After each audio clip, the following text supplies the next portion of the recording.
Got a few questions for you regarding the recent decision by the city manager. First, what's your initial reaction to the official decision? Well, yeah, certainly I'm disappointed. And anytime you take a tool away from law enforcement that I feel like helps us solve crime, it's going to be a disappointing day, not only for me, but for all the men and women that do the work every single day. I mean, they pour their heart and soul into trying to serve this community, and it's not easy. And in this day and age, with fewer human resources and fewer financial resources, a piece of technology that helps us be a force multiplier is important. And so it was disappointing to hear about the recommendation and ultimately have the ALPR cameras paused.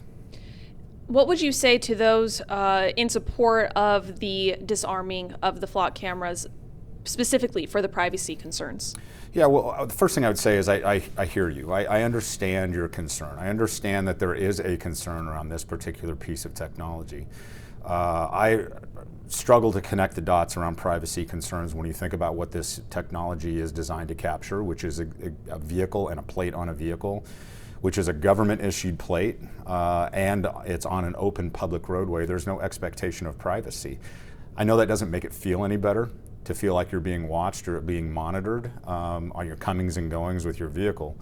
But it's not intrusive enough. It's not a violation of those particular protected rights. And so law enforcement agencies across the country are using this type of technology to better understand criminal behavior and criminal patterns and to apprehend criminal. And for us, it was a crime fighting tool. And so, you know, that's what we're charged to do as law enforcement professionals, is to fight crime. And this is the tool that we need to be able to do that. Would you say that disarming the flock cameras momentarily has a negative impact on the department? Well, certainly the morale's down. You know, anytime you feel like you take a step backwards from your capability to serve this community, people understandably are upset about that. I mean, we pride ourselves in being able to offer a service. Now, we don't always get that right. We understand we're not perfect, but we certainly feel like we took a step back in being able to serve the community. And so, you know, morale is down. I think, you know, the other thing that is front of mind for me is the number of victims we've been able to serve through this technology. During my work session, I articulated just through the summer, the number of suspects we've been able to apprehend as a result of this technology, and on the back end of that are victims of car theft, victims of robbery, victims of burglary, a couple of cases victims of homicide. And so, you know, I often talk about that victim voice that sometimes gets lost in this conversation, and we need to recognize that everything that we do is designed to be to serve our victims in this community, and hoping that they never become victims of crime, but in the event that they do, we need to be able to serve those victims. Sounds like it's been several cases of success utilizing the flock cameras. We've asked before, wondering now if you have any comparable data from prior use to the flock cameras to now, just how much it's helped in those investigations. I would say that the time is too short, the data set is too small. I can say anecdotally, our turnaround time, especially on like stolen vehicles, is markedly improved. I mean, anytime you have somebody that calls us with their stolen vehicle out of their driveway, and in some cases maybe it's their only mode of transportation and is just like it's part of their livelihood, to be able to, in a couple of cases, be able to return that vehicle the same day as a result of the flock ALPR cameras letting us know that vehicle's still in our community and what intersections it's going through, so that we can identify the location and be able to recover that before it gets completely trashed, as we know sometimes that happens, is very rewarding, and it's important to those families. And so, you know, that's the type of things that we have seen happen. So anecdotally, yeah, we're getting, for instance, stolen vehicles faster than ever. It's an investigative tool for our property crimes detectives for so many things. Upwards of 70% of all crime involves some level of vehicle, whether you're driving to or from the crime or you use the vehicle in the commission of the crime. There's two things that we always ask when we're doing good investigations. Do we have a suspect description, and is there a vehicle description? Well, we finally have a tool that helps us identify with that vehicle description potential location of suspect vehicles, and now we've paused that. And so people are understandably frustrated.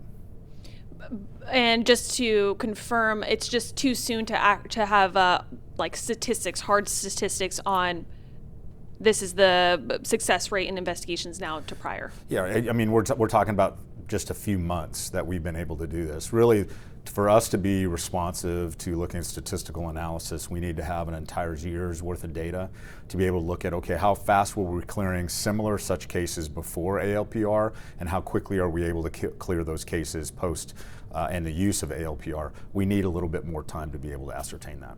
Okay, thank you.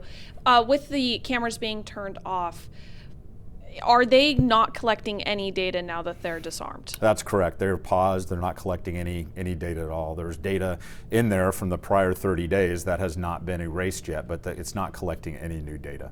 Okay, and correct me if I'm wrong, the cameras were made possible through a grant? That's right. We were able to leverage a state of Oregon Criminal Justice Commission organized retail theft grant. Many agencies across the state were able to utilize the same grant for the same purposes, and so we were able to do that. So it was no general fund money. It was no money out of my budget to do this. We constantly have to be looking for ways to be able to build our capability and our technology without new money. Right now, like I said, financially, we're a little stressed right now. Statewide, it's not just the city of Eugene, but statewide, the money is tight. So we're always looking for a creative way to be able to bring a new piece of technology into the organization, and this was the perfect fit for what we wanted to accomplish. And are you able to tell us kind of what happens with that process? You've got the grant money to put the flock cameras up. Now they're being disarmed again temporarily till further notice. Are you allowed to kind of tell us the process of what happens with those funds now? Well, we're not sure. The funds have already been spent, and so the company, the vendor that we used, in this case Flock, has already been paid the money for the cameras. And so, you know, the piece that I feel is vulnerable to me is, you know, I feel like we're not doing living up to our side of the bargain when it comes to utilizing state grant funds.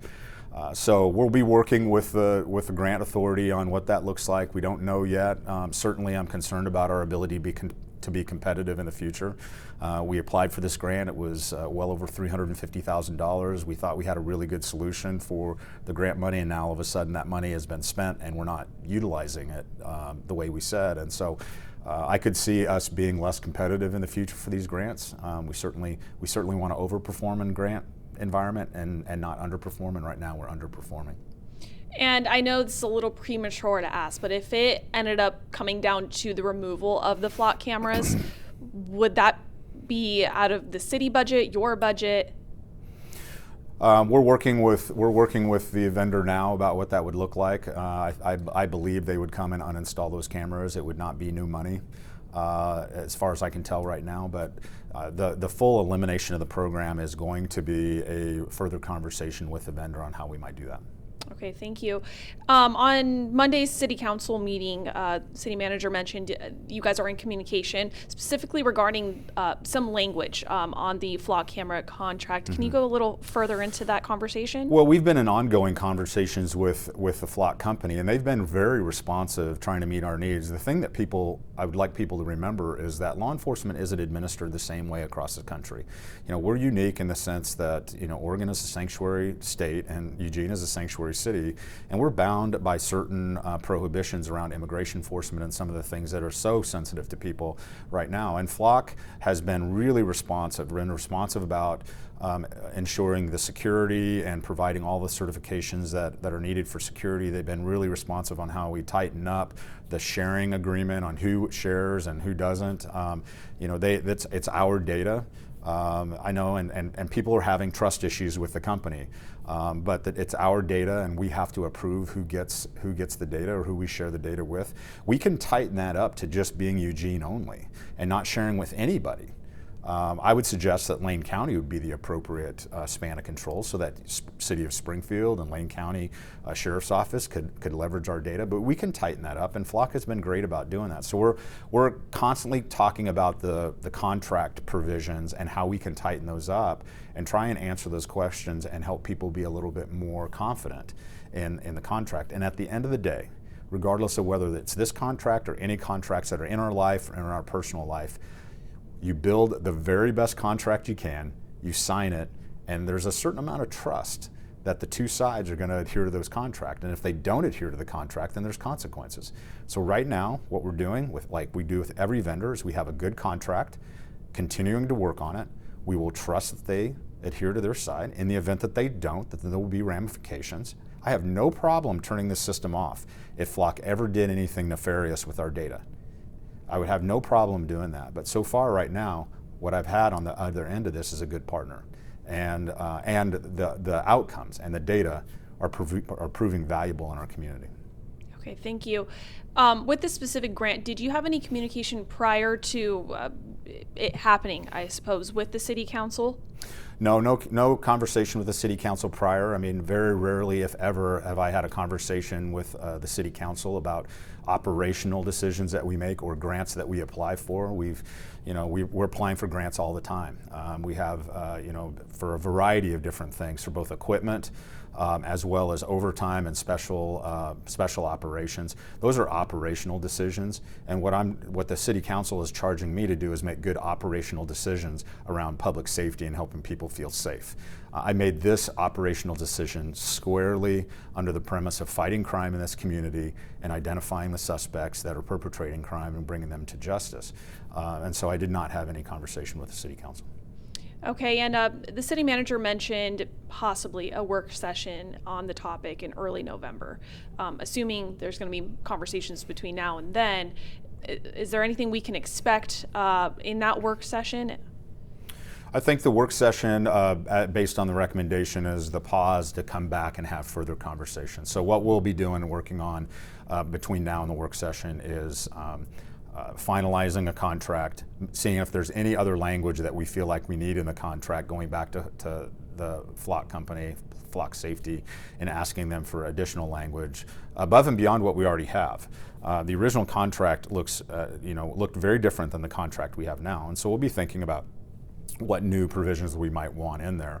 And then, the best we can do is just educate people about what this is, and unfortunately, what it isn't has a tendency to kind of have a life of its own. It creates a narrative of its own. But everything that I've seen, as a 35-year professional in law enforcement and somebody that's been here for 7.5 years and understands the sensitivities of this community, everything I've seen is that this company has done everything they said they would, and the finished product is exactly what it says it is, with a fixed camera taking a snapshot at a moment in time of the back of a vehicle to help us identify those vehicles that are suspect vehicles. So we'll be bringing that back to City Council for further discussion, and we'll see where it takes us from there.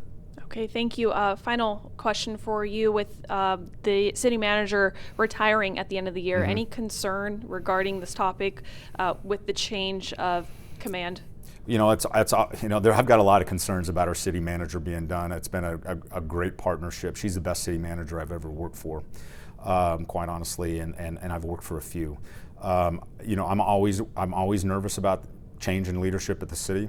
I think this is a particularly interesting time when you think about the City Council making some decisions about how we move forward in this, and whether or not they are involved in the discussion around operationally how a police department is run. But I'm also very confident this council has been amazingly supportive of this police department for the entire time that I've been here. We've had some tough conversations. We haven't always agreed on everything, but they have been amazingly supportive of this police department. So it's a little bit new territory for me, feeling like there is a bit operationally that I have to justify to them based on my experience. And certainly with new leadership coming in, that will be an interesting conversation as we have a new leader coming in, because anybody that comes into this particular role is going to need some time to settle in and understand the landscape of this place. Eugene is a very unique place to govern, and we'll need time to be able to do that. So I'd be lying if I didn't say I wasn't paying attention to the change in leadership at the top. Okay, great.